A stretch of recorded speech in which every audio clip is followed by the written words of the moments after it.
Hello, hello, hello, hello. Ẹ̀yin èèyàn mi. Kì í máa ṣe kékeré o. Ẹ kú òwúrọ̀, ẹ kú àsán, ẹ kú alẹ́, ẹ kú gbogbo ibi tẹ́ ti wà tẹ́ ń gbọ́ wa lásìkò tẹ́ wà lọ́hùn. Now, wọ́n ní olórí Lizzy. Wọ́n ní ó sọ pé òun fẹ́ divorce, pé kí dá kábíyèsí. Òun fẹ́ sign divorce paper kó òun ò ṣe mọ́. Kí ló dé tó fẹ́ divorce ọkọ ẹ̀? Ó lè ru àwọn olórí ń bá wọn láàfin. Rí ìwé tán fi ń ṣe, wọ́n kàn ń wádìí òun káàkiri. Pàápàá jùlọ ibi tó ń ti ṣe àtìnáńtà pé wọ́n lọ síbẹ̀, wọ́n lọ ń béèrè pé kí ni sex ọmọ yẹn, kí ni how many months ní oyún Lizzy, kí ni kan. Nǹkan tá a gbọ́ nìyẹn o. Allegedly, ṣé ó ṣe é ṣe bẹ́ẹ̀ ṣá? Ṣé irú ẹ̀ lè ṣẹlẹ̀ ṣá? Irú dókítà àpàwo ló máa sọ irú àṣírí aláṣírí fẹ́ lòmíì? Bóyá nítorí pé wọ́n ti fún lówó ni. Bóyá fún wọn lówó, bóyá wọ́n dẹ̀ ní bọ́n ṣe ṣe tí ó fi di pé àṣírí yẹn pé wọ́n fẹ́ fún dókítà lówó kí dókítà tú àṣírí yẹn fún wọn. Nítorí kíni on to what? Nítorí pé wọ́n fẹ́ ṣe jàmbá fún ẹni ẹlẹ́ni. Ọlọ́run ò ní gbà fún wọn. Wọ́n nítorí ẹ̀ ló ṣe sọ pé kábíyèsí enough is enough fún òun ò ṣe mọ́ o. Òun fẹ́ kúrò láàfin kóun ti fi kábíyèsí lẹ̀. Wọ́n ní kábíyèsí ní sì kìí ṣe pé ó ní nǹkan kan tó ń dẹ̀ láàmú. Báwo ló ṣe máa sọ pé torí pé àwọn olórí, ṣé mo lé ẹni àbí ó ní nǹkan kan tí mo ṣe fún ẹ tó ń dùn ẹ lọ́kàn tó fi di kó fẹ́ fi torí ẹ kó kúrò lọ́dọ̀ mi kó má lọ. Kẹ́dẹ̀ máa wo àṣé wọn náà lérò pé bóyá ó tiẹ̀ láyà bíi ti Naomi.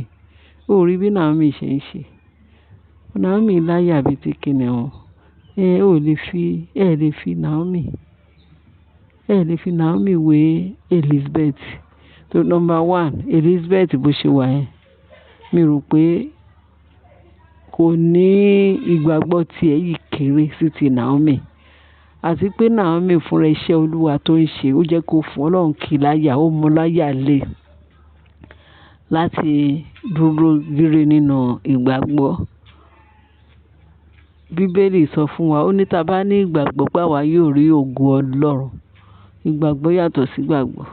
The only thing ni pé ó yìí ń bẹ̀rù. Wọ́n ti ṣe lákọ̀ọ́kọ́ fún, wọ́n tún ṣe lẹ́lẹ́kejì fún. Ṣẹ́lẹ̀kẹta ni rúmbà ká má blame olórí Elizabeth. Ẹ má blame ẹ̀. Ọmọdé yìí ni. Kò sẹ́ni tó máa ṣe tí ò ní mọ̀ lára. Ṣùgbọ́n kọ́ má blame ẹ̀ pé kíní kan ṣe kíní kan ṣe gbádà, kíní kan ṣe kòdò, pé kò láyà bíi ti Naomi. Wọ́n mọ̀ pé wọ́n ní olódodo máa ń ní àyà bíi ti kìnìún. Ṣé mọ̀ pé àyà yàtọ̀ sáyà, ọkàn yàtọ̀ sọ́kàn. Mi ò blame Elizabeth o. Dr. Elizabeth lóòótọ́ medical doctor ni, but ẹni ẹlẹ́ni in a spiritual way kò ní agbára tó Naomi. Ṣùgbọ́n ṣá, èmi fẹ́ kí Elizabeth kó má wulẹ̀ sọ pé òun fẹ́ máa ṣe kí ló lóun jẹ́. Kò ṣe pé bóyá kó máa sọ pé òun fẹ́ máa sọ pé òun fẹ́ lọ. Elizabeth àdúrà ni o. Oníyà, oníbàbá, thank God. Wọ́n máa bẹ́ẹ̀ gba àdúrà. Kí ni màmá ẹ̀ ń ṣe tí ò lè bẹ́ẹ̀ sá eré àdúrà? Kí ni bàbá ẹ̀ ṣe tí ò ní bẹ́ẹ̀ gba àdúrà? Kọ́ na ẹsẹ̀ sí ìta láti bá àwọn ìránṣẹ́ Ọlọ́run tó máa ń sọ̀rọ̀ tó Ọlọ́run gbọ́. Ìṣe àwọn counterfeit o. Àwọn ìránṣẹ́ Ọlọ́run tòótọ́. Àwọn ìránṣẹ́ Ọlọ́run tó jẹ́ pé òwú bẹ́ẹ̀ ṣe bẹ́ẹ̀ tó ń gbọ́, tó ń sọ̀rọ̀ tó Ọlọ́run gbọ́ tiwọn. Ẹni bá sọ pé kò sẹ́ni tó lágbára ju Ọlọ́run lọ. Tó bá sọ pé ó ju èèyàn lọ, ó ju Ọlọ́run lọ náà. Agbára wo lo ní? Agbára èṣù dà níbi tí Jésù ti ń jọba. Bẹ́ẹ̀ ni. Kò sí ohun ìjà olóró tó lè ṣe sí ọmọ Ọlọ́run tó máa pa lára. Lóòótọ́ Elizabeth, agbára Kristi, wàá rúre wàá sọ̀rẹ́. Bíbélì ìyá bí ẹ̀, ìwọ náà yóò bí tiẹ̀. ẹnikẹ́ni nínú obìnrin tó wá láti inú obìnrin tí tó tán bí láti inú obìnrin wá tó sọ pé òun fẹ́ ṣe ìjàmbá fún ẹ, ìkúnlẹ̀ abiyamọ á ṣe ó ń tọ̀hún ṣìkàṣìkà. Ká má tí sọ pé Ọlọ́run Olódùmarè á dìde lórí ìtẹ́ pé iṣẹ́ ọwọ́ òun lẹ́nìkan gbójú gbé àpò lòun fẹ́ bàjẹ́. Ọlọ́run á dìde togun-togun, á dìde tìjàtìjà, á dìde nínú agbára ẹ̀. Á gbé ìrànlọ́wọ́ dìde. Wàá dẹ̀ bí ọmọ ikú ò ní jí ẹ parun ní sọ ẹ́ lọ́jọ́, my dear. Olórí Elizabeth, bó ṣe finú ẹ̀ ṣòyí lágbára ẹ̀jẹ̀ Jésù, Ọlọ́run á ró ẹ lágbára. Ẹ̀mí mímọ́ á di oyún yẹn mú.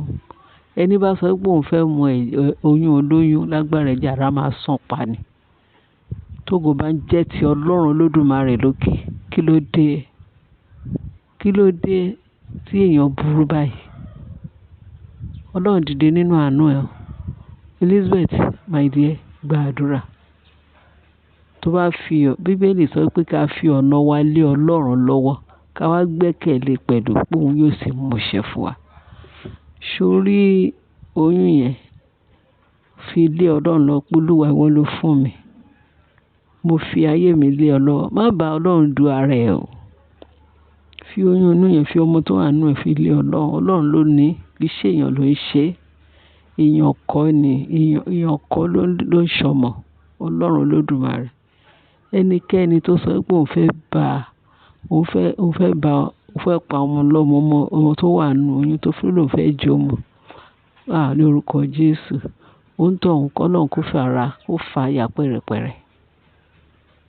Kí ẹ̀jẹ̀ Jésù kó ṣe ó ń tọ̀ òun ṣìkàṣìkà lágbára ẹ̀jẹ̀ Jésù. Enough is enough o. Wọ́n ti gbọ́ pé ó ṣe kìíní, wọ́n jò mú. Ó lóyún kejì, wọ́n jò mú. Ẹlẹ́ẹ̀kẹta lélẹ̀. Lágbára ẹ̀jẹ̀ Jésù, Ọlọ́run á gbèrò. Agbára mẹ́rẹ̀ ìrírí tọ́lọ́run tó jẹ́ pé fi ń gbé Naomi níjà. Agbára náà ń bẹ síbẹ̀. Olúwa á gbé ẹ níjà o. Ṣùgbọ́n Elizabeth, ìwọ fún rẹ̀ tó bá wọn kò fẹ́ lọ sọ́dọ̀ àwọn èèyàn ẹ̀, wàá sọ láàrin wa àti kábíyèsí pé o ti ẹ̀ yẹra díẹ̀, kábíyèsí lè mọ̀. Tó bá dẹ̀ bímọ, wàá ránṣẹ́ sí kábíyèsí. Kábíyèsí, mo ti bímọ. Sísù tọ́lọ́run ti mọ̀ pé kábíyèsí náà mọ̀ ipò lóyún. Kì í ṣe àwọn tó jẹ́ pé wọ́n lọ gbé oyún láti ìta. Ó ní nǹkan tó sá fún kúrò láàfin. Kábíyèsí náà, arrangement ẹ̀yin ìwọ àti kábíyèsí náà mọ̀ ń pa ẹ̀. Arrangement wà láàrin yín. Kó jọ má sá fún èṣù tí pòfo. Bẹ̀rẹ̀ sí Ọlọ́run tó fi ẹ́ sínú ipò yẹn. Òun ló máa mú ẹ rúre wá sọ̀rọ̀ lágbára ẹ̀jẹ̀ Jésù. Nǹkan kò ní ṣe nǹkan kò ní ṣe ọmọ nù ẹ̀. Wàá bímọ, agbóhùn ìyá agbóhùn ọmọ lágbára ẹ̀jẹ̀ Jésù Kristi Olódùmarè. Túbọ̀ máa bẹ́ẹ̀ máa gbàdúrà. Gbogbo èèyàn máa bẹ́ẹ̀ gbàdúrà. Ìkúnlẹ̀ abiyamọ á jẹ́ kó rúre kó sọ̀rọ̀ lágbára Kristi Jésù. Bẹ́ẹ̀ ni. Má wulẹ̀ fọkọ ẹ lẹ̀. Tọ́lọ́run bá sọ pé ọkọ ẹ ni, Ọlọ́run nú àánú ẹ̀ bó ṣe ríre ọkọ ẹ balẹ̀. Ẹ̀sì bó sì tó ti lóyún yẹn, fi oyún yẹn lẹ̀ fọ́lọ́run. Ọlọ́run ló máa tọ́, òun ló ní, òun ló fi síbẹ̀. Òun ló máa mọ bó ṣe máa take care. Ó ga o. Ilé ayé yìí ṣá. Lóòótọ́ gbogbo ilẹ̀ ṣùrùbù kábíyèsí pẹ́fẹ́fẹ́. Ṣùgbọ́n ó ní ẹni tó nífẹ̀ẹ́ ìfẹ́ kábíyèsí ju ara wọn lọ. Ju ara yín lọ bẹ́ẹ̀. Ẹlòmíì wá nítorí owó kábíyèsí. Ẹlòmíì wá nítorí ipò. Ẹlòmíì wá pé kán lè wá pé òun ní olórí. Ṣùgbọ́n ẹni tọ́lọ́run bá dẹ̀ ti fún ní àǹfààní láti bímọ, ọmọ ní ìní Olúwa. Ọlọ́run ló ní. Ẹnikẹ́ni tó bá sọ pé kò fẹ́ dènà de ẹnikẹ́ni láti má bí ọmọ sáyé, láti má ní ọmọ láyé, kí Ọlọ́run kó wà nínú ewu ìdájọ́ Ọlọ́run. Kọ́lọ́run kó bá gbé ń tàn, kó bá gbèdè, kó gbèdè títí ìdájọ́ Ọlọ́run máa fi dé bá. Káṣírí ẹ̀tú, káṣírí ń tàn kó má ṣe bò láyé àti láéláé. Bẹ́ẹ̀ ni bó ṣe yẹ kó rí nìyẹn. Ẹ̀yin èèyàn mi, bẹ́ẹ̀ ni kò ń dùn kó pọ̀ ṣókí lọ bí oge. Mo fi eléyìí mo fi ní kí n fi sí etí gbọ́ yín nítorí pé kò sí ẹni náà tàbí nínú obìnrin tó sọ pé òun fẹ́ bà ẹnì kejì jẹ́. Ọlọ́run ò ní gbà fún Elizabeth, Ọlọ́run ò ní gbà fún ẹ, ò ní gbà fún wọn lórúkọ Jésù. Ọlọ́run á gbà fún ẹ, wàá rúre wàá sọ̀rọ̀ lágbára Kristi Jésù. Ẹ̀yin èèyàn mi, ẹ bá mi share, kẹ́ bá mi like, kẹ́ ẹ bá fi tó kù sí comment section. Ẹ ṣé gan bẹ́ ṣe ń tẹ́tí sí wa, kẹ́ bá mi subscribe. Jésù Olúwa wa, amen. Bye.